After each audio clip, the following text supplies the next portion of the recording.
おはようございます。花丸です。今日なんですけど、今日はこの稲葉のガレージ、これ車3台分止めれる稲葉のガレージなんですけど、ここに壁を作ってですね、一つを、塗装ブースにしようと思います。で、今、このバイクが置いてある、こちらを、塗装ブースにしようと思うんで、ちょっとやっていこうと思います。はい。で、壁なんですけど、壁はですね、この横一面と、あっち側も一面の、2面で描こうと思っております。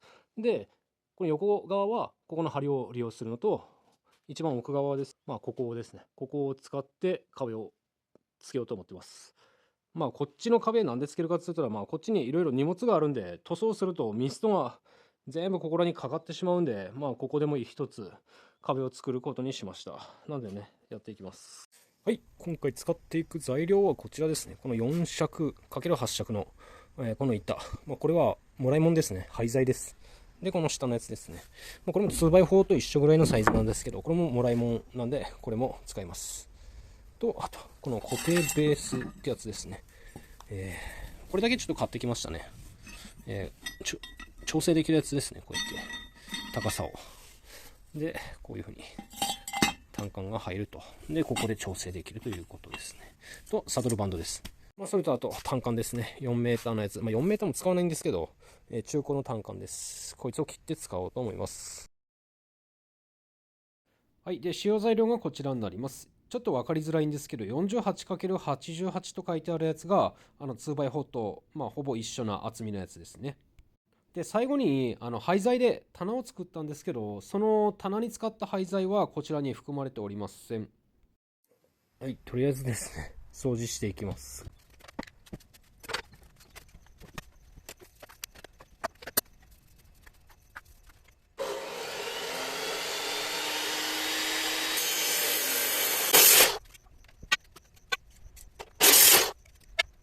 では、とりあえず一回土台をつけてみましょう。しょ。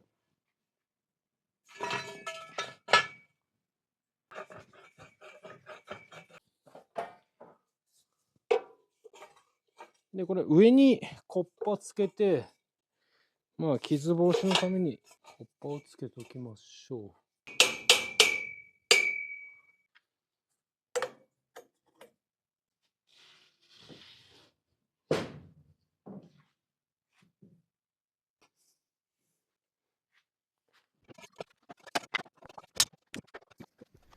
はい、今3本だけとりあえず柱を立てたんですけど、ちょっとね、この上はコッパでこういう風にしてるんですけど、ここにこのコッパを今サドルバンドでつけたとしても、こう見ると分かりやすいんですけど、ちょっとはみ出てるんですよね、上の梁から。で、ここに、この板を打ち付けても、この分だけ隙間ができてしまうんで、また塗料のミストとかがここから漏れていくということになるんで、また結局 1x4 を買ってきました。これですね。で 1x4 やと、こんな感じになるんで、これの状態で板を打ち付けても、ミスターは漏れんと思うんで、大丈夫やと思います。でですね、次に問題になってくるのはこのコンセントですね。これが上から来てるんですけど、ちょうど邪魔になるところにあるんですよね。なんでこれ、ちょっとね、こういう風に、このバンドも、このビスで止まってるだけなんで、これ外して、で、こっから来てるんで、ちょっとね、ここにつけようかなと思います。ここにつけることで、こっちで作業するときも使いやすいと思いますし、塗装ブースの中でコンセントを使うことっていうのは多分あんまないと思うんで、これもこっち側に移動します。はい。では、今からブレーカーを落としていきます。で、ブレーカーを落とすと、ライトがないんでね、これ、なんか昔コストコで買ったんですけど、前行った時はもうコストコに売ってなかったんで、ちょっと Amazon でね、また探してみます。あったら概要欄に貼っとくんで、これね、普通にこうやって持ち運びとしてもこういう風に使えるんですけど、これ外せると、あら、電池がない、まさか。こんな感じでですね、単独でも使えるんで、で、これ磁石としてもこういう風にひっつくんで、めっちゃ便利なんですよね。キャンプとかにも使えるんで。じゃあ、ブレーカー落とします。よいしょ。落ちました。いや、真っ暗やね。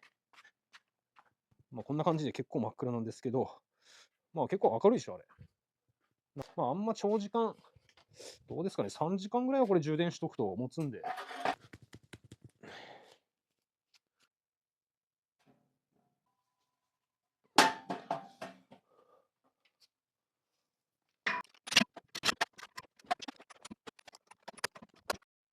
はい、コンセントの移設が終わりました。ちょっとブレーカーつけますね。はい、OK です。移動完了です。はい、今、こちらの柱は全部立ったんですけど、次は、こっちですね。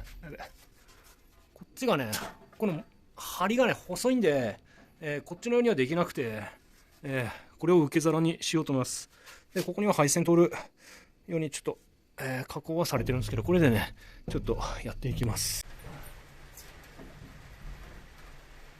あら、なんだこれ。よし、リベンジ。よし、来た。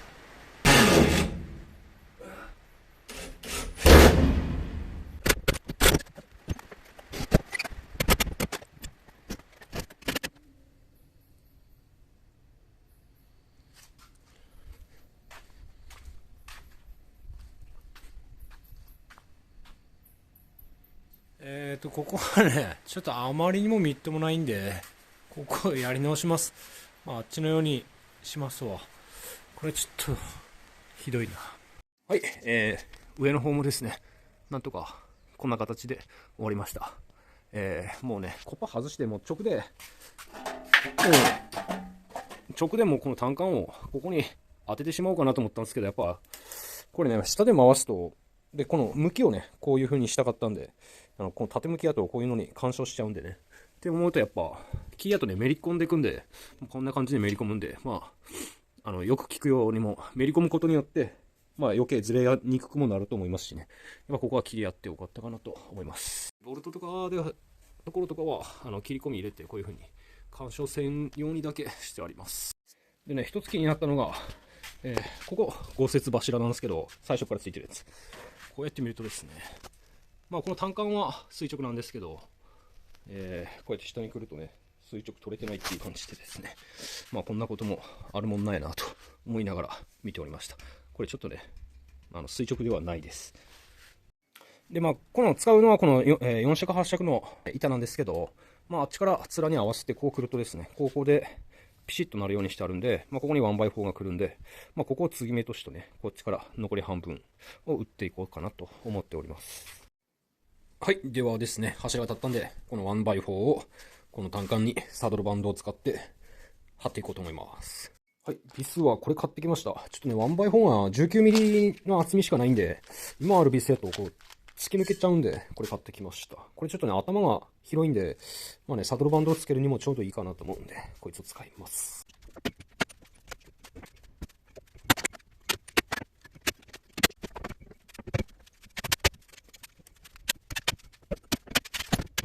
はい。ですね。まあ、1本目がとりあえず立ったんですけど、こっから上の部分はちょっとね、切り出していきます。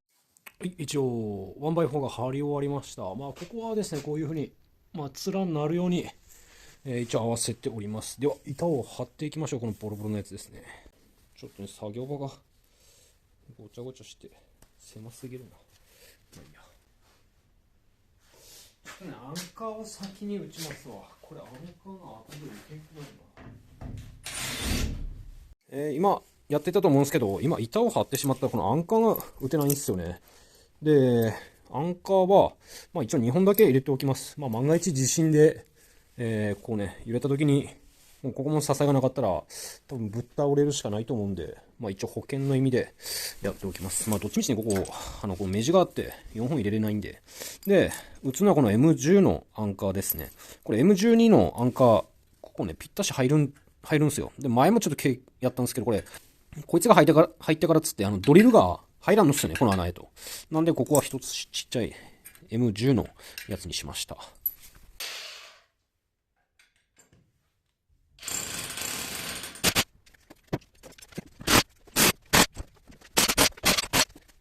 よっしゃ。ではアンカーを全部打っていきます。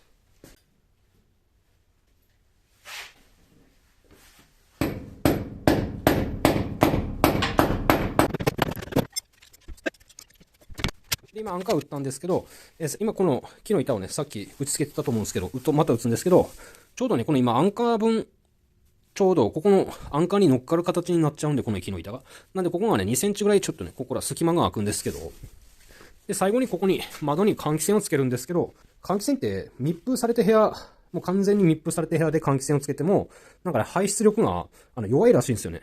なんで、こうやって風の通り道を少し開けておくと、こっちからの空気がこうやってきて、風の流れができて、で、排出力、換気扇の排出力もかなり強くなるみたいなんで、ここはね、ちょっと開けておきます。1センチか2センチぐらいですけど。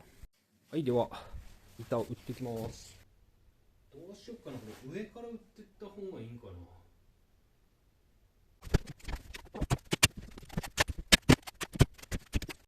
はい、ここからですね、木工好きの先輩がうちに遊びに来てくれたんで、ちょっと一番めんどくさいドアを作るのをちょっと手伝ってもらいました。手伝ってもらったっていうか、もうほぼほぼ先輩にやってもらったんですけど、非常に助かりました。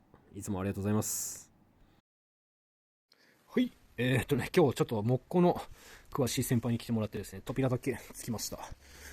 非常に助かりましたね。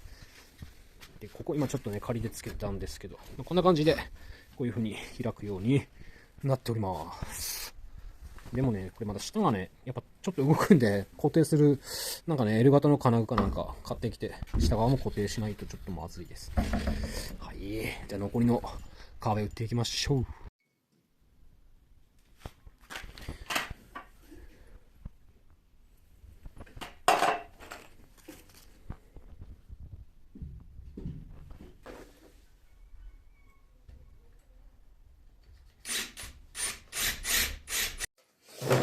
シュッシュがどっか消えてもたね。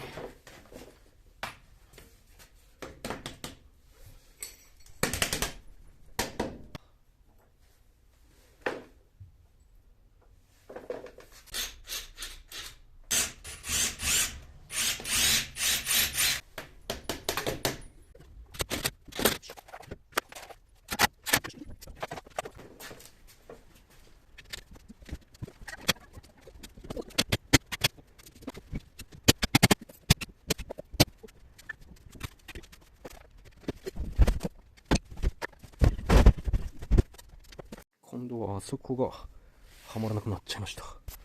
こっちはね、パッチしいったんですけど。よし、なんとかうまいこと入りました。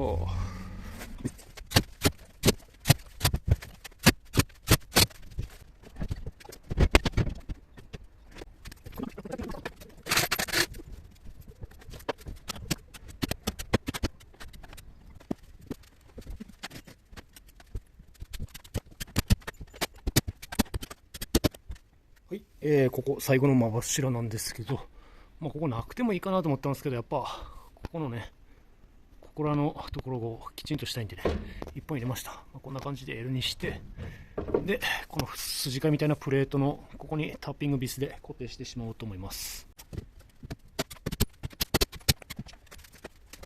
さあ、続いてなんですけど、窓用のこの換気扇を使います。で、この窓はですね、40センチから120センチまでの、高さの窓につけれるということですね。で、窓も、これをつけた状態でも窓を開けたり閉めたりすることができるということですね。で、壁に穴を開けたりもせず、できるということです。で、つけるのはこちらですね。これが、ここからここまでの高さが80センチだったんで、大丈夫かなと思うんですけど、問題は電源ですね。電源をね、また、あっちから1個コンセント、ここらに1個引っ張ってこなあかんので、この工事がまた必要になるかなっていう感じですね。じゃあつけていきましょう。はい。でですね、この換気扇は、この窓の左側か右側、どちらでも取り付け可能なんですけど、左側につける場合は、レールですね。このレールを使って止める感じなんですけど、右側はこのサッシのここに直接ビス止めするというふうに書いてありますね。この切り欠きのところをビス止めするという感じなんですけど、で、この左側につけた場合は、もう窓はここらぐらいまでしか開かなくなります。なんかね、これ書いてあることと全然違う気がするんですけどね。窓の開閉自由とは書いてありますけど、いや確かにね、こっちに右側につければ、開けれますけどね。右側につける場合は、穴は絶対に開けなきゃいけないですしね。なんか書いてあることが全然違うな。いいわ。とりあえずですね、窓のサッシにあんま穴開けたくないんで、僕はこのレールを使って左側に取り付けようかなと思います。よし、ちょっと一回ね、仮付けします。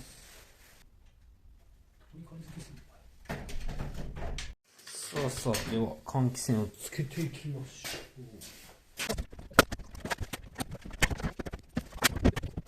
う。はい、現状ね、こんな感じでつけたんですけど、一応ね、一番外側につけたんですけど、こうすると、こんだけ分差が出るんで、やっぱこれ、もう一個中に入れないとダメっぽいですね。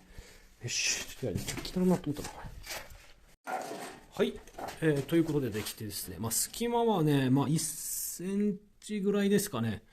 なんでここは100均とかの隙間テープっていうのがね、売ってるんで、これをつけてね、この隙間は埋めてしまおうと思います。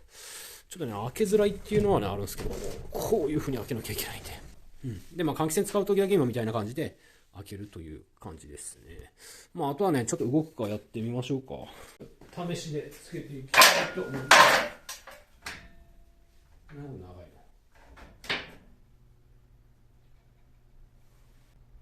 こんなにも弱いんかい。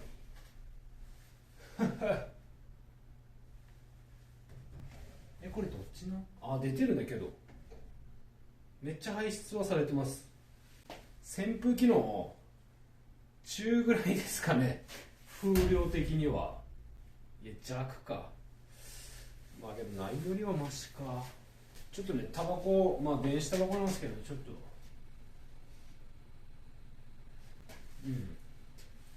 ここで吐き出せば結構するんですけ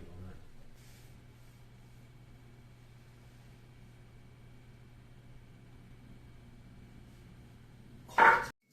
はい、でこれ最後ね、これカバーです。おお、すごい。はい、で最後ね、電気工事でまたコンセント1個こっちに引っ張ってこなきゃいけないんですけど、これね、ちょっと配線むき出してみっともないんで、あっちとかと一緒のようにね、パイプで、見栄え良くしたいと思います。はい、ということで、上も、このパイプしたんでね、ちょっと見た目はマシになりましたね。で、コンセントはここ2つつけておきました、一応。ひょっとしたらね、使うかもしれんので。で、これも、いけるという感じですね。こんな感じですね。はい。で、次にですね、この板と板の継ぎ目ですね、ここが結構、ふかふかして、板が動くんで、真ん中に1本当て木をして、ビス止めしていきました。はい。これね、ちょっと、僕のバイクの余ったチェーンなんですけど、ちょっと溶接して、これを取っ手として使おうかなと思います。こんなもんあってもね、しゃあないんで何か使えんかなと思ってたんで、こいつを使っていきます。ちょうどいいと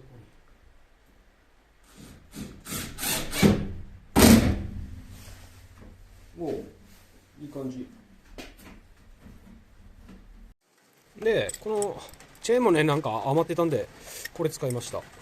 これはね、いつも外交とかで使ってるくさびですね。これね、ちょっと開いてくるんで、もっといい方法あるんでしょうけども、ちょっとこんな感じでストッパーにしておきます。使うときこうやってやって、こうやって開けると。なんか、もっといい方法あるとは思うんですけど、ね、もうこれでいいわって感じですね。はい、ダイソーで温度計と湿度が測れるやつを買ってきました。100円。それと、隙間テープですね。こいつも買ってきました。扉に、窓につけるやつですね。これをつけていきましょう。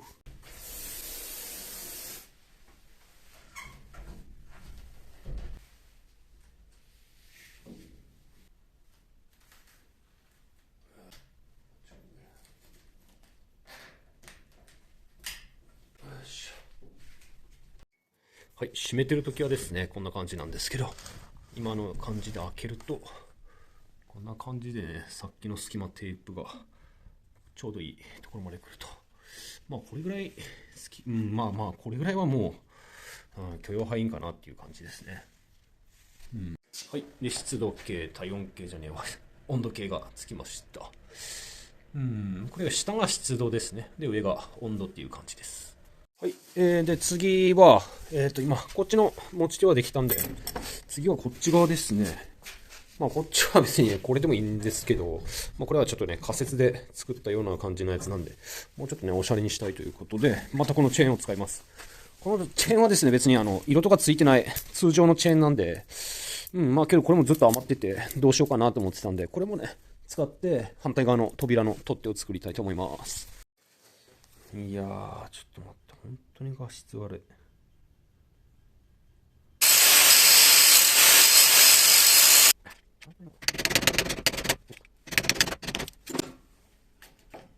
取れた。はい、ということでできました。めちゃめちゃ簡易的なんですけど、こうやって開けて、閉めるときはこうやって閉めるというだけですね。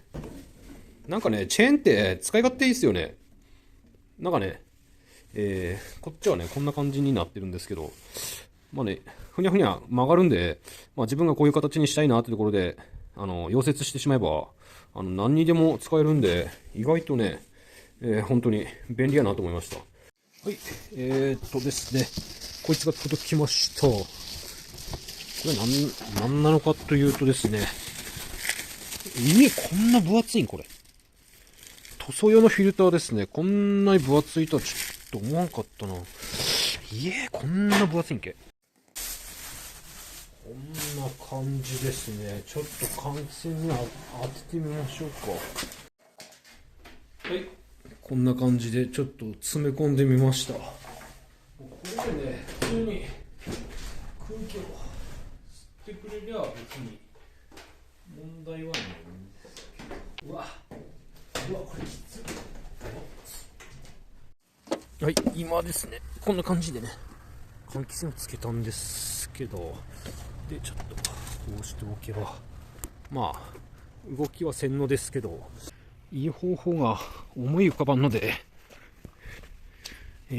もうしばらくはね、このままで行こうと思います。どっちにしろこの換気扇の強さが非常に弱いんで、ゆくゆくこの換気扇はですね、天井っていうか、また壁の方にぶち破って、もう一回りね、でかい換気扇をゆくゆくはつけようと思うんで、しばらくはね、こんな感じでやっていきます。で、フィルターはさっきみたいに裏側につけて、で、塗装とか、終わったら取り外すっていう、ちょっとめんどくさいんですけどね、そういう風にやっていこうと思います。はい、ですね、続いてここに、塗料とか、あとガンとかを置く棚をね、一つ作りたいんですけど、これなんか、僕の嫁さんの親父さんが会社のなんか、食堂のテーブルって言ってもらってきたんですけど、半分ぐらいでいいと思うんですよね。半分ぐらいに切りたいと思います。はい、今ですね、棚板をつける土台となるですね、金具をつけたんですけど、この L 字になってる金具はですね、これちょっと上下逆さまに最初なってて、で、これ2つで、1つの、なんかね、食堂用テーブルの足になってたんですけど、これを半分にして、ちょっとね、こういう風につけました。で、上もこんな感じでつけております。でですね、もうこの下は、もうここ、コンクリートにも当たってるんで、この食堂用の天板を切って使おうかなと思うんですけど、これね、めちゃくちゃ厚くて、何センチあるのかな ?4 センチの厚みがあってですね、重さが、多分20キロから30キロぐらいあるんで、下はまだ使ってもいいんですけど、上がね、ここの合板で支えられてるだけなんで、ちょっとね、怖いんで、ここはもっと薄い、こういった、これね、めっちゃ軽い合板なんで、これを使おうかなと思います。なんでね、こいつを切ります。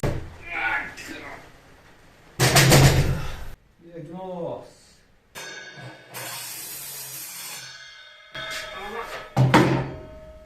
ちょっとうるさい。耳栓していきます。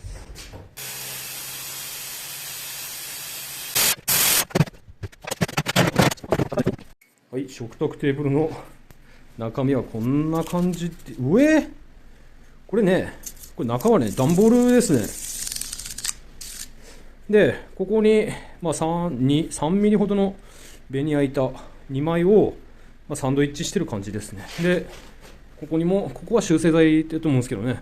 これを挟んで、こんなになってるんですね。ちょっと感激しました。これをね、天板として使います。こ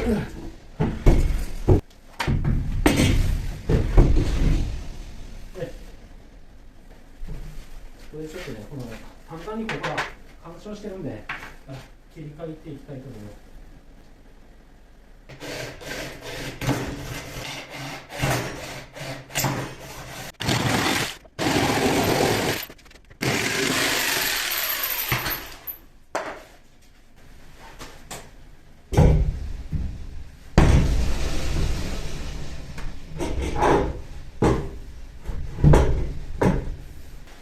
ここはタッピングミスで置いていきます。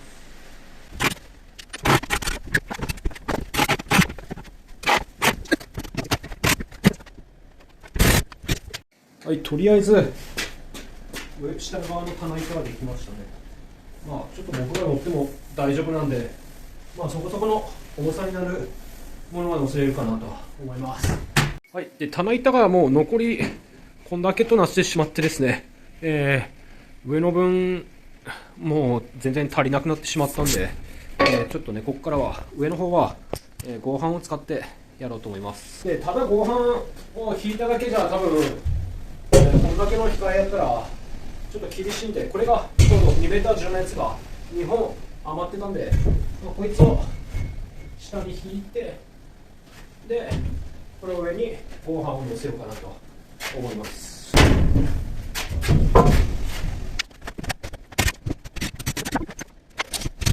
はい、ということで塗装ブースの完成になります。ちょっとまだ散らかってるんですけど、棚板も無事出来上がりました。上はですね、まあ、さっき見てもらったようにですね、こういう風にしてまたこれも廃材で作っております。で下はこんな感じですね。食卓の机ですね。食堂の机ですね。でまあ重いね、シンナーとかね、ああいうペール缶で入ってる、ペール缶っていうかな、16リッターのタンクとかはね、こういう下に置いて、まあそこそこ重いやつとかはここに置いて、で、軽い塗料とか、まあガンとか、そういったものは上に置いていくっていう感じですね。はい、ということで、無事塗装ブースが完成いたしました。作業時間としてはですね、約10時間で完成いたしました。この塗装ブースを使ってですね、まあ一番は塗装なんですけど、まああと木工とかですね、そういった作業もまあできるんで、まあ作ってね、非常に良かったと思います。で、今年も、門松を作ってみました。まあこれ今一つしかないんですけど、今年も2つ作りました。ということですね、今年1年本当に見てくださった皆様ありがとうございました。ぜひ良いお年をお迎えください。ではまた。